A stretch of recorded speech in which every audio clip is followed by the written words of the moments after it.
developing next-generation research and technology, facilitating connections between AFRL industry and academia, unlocking innovation through a culture of collaboration. This is the AFRL Regional Network Midwest.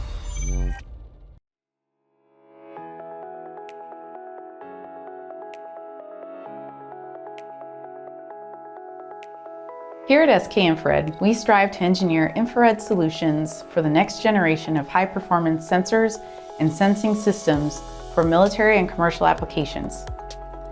We are working with the Air Force Research Lab and Ohio State University to develop infrared sensors based on ultra-high gain avalanche photodiodes, otherwise known as APD detectors. These devices will improve current surveillance capabilities in the extended shortwave infrared. We are specifically aiming for an operating wavelength out to 2 microns.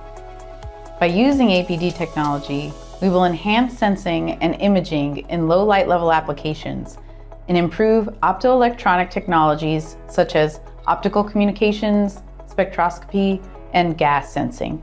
In the next few minutes, we intend to provide an in-depth account of how we execute and address the technical process associated with producing these sensors, as well as provide more information on the overall goals of this project.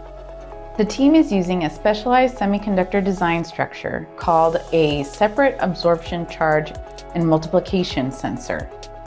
The sensor is designed to produce good photoresponse and a gain at 2 microns while operating at a room temperature to match the needs of the Air Force. The semiconductor material is grown via molecular beam epitaxy. OSU took on this task of the project and successfully grew an APD sensor structure on an indium phosphide substrate. Once the material is qualified, SK Infrared can take it to the clean room and build the sensors using traditional semiconductor fabrication methods. So we typically do epitaxial growth, we do the material characterization, we do the device fabrication and device testing. So we actually are right now waiting for some samples from SK Infrared who have done the fabrication, and my graduate student Sophie Mills will talk about how she does radiometric characterization as a part of this research process.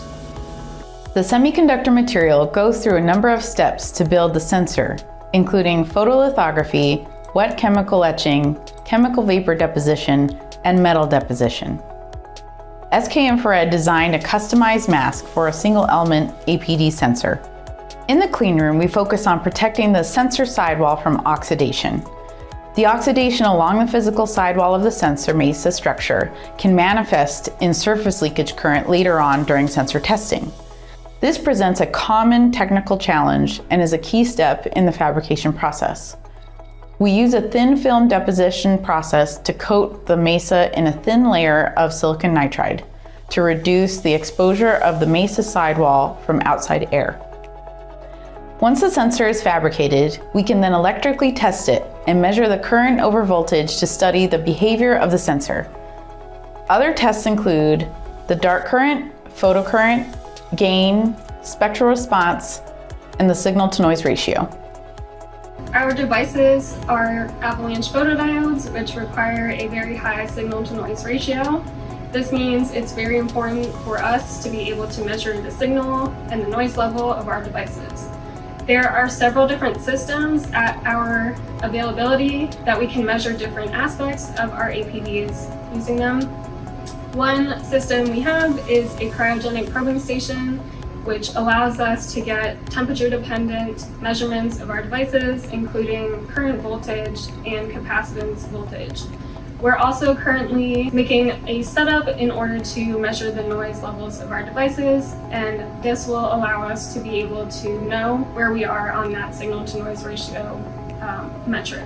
We were able to confirm the APD had spectral response out to 2.4 microns, giving us confidence that the sensor would be able to detect and identify gases in the target spectral range. An example of such gases would be methane, which has a signature marker at 1.65 microns, and carbon dioxide, which has a signature marker at 2.05 microns. Our electrical measurements show we achieved good photoresponse across a wide voltage range with maximum gain estimated to be around 90. While the gain result is encouraging, the dark current still needs to be reduced to provide optimized sensitivity. Some of the key technical challenges we continue to face is surface leakage current along the physical sidewall of the sensor.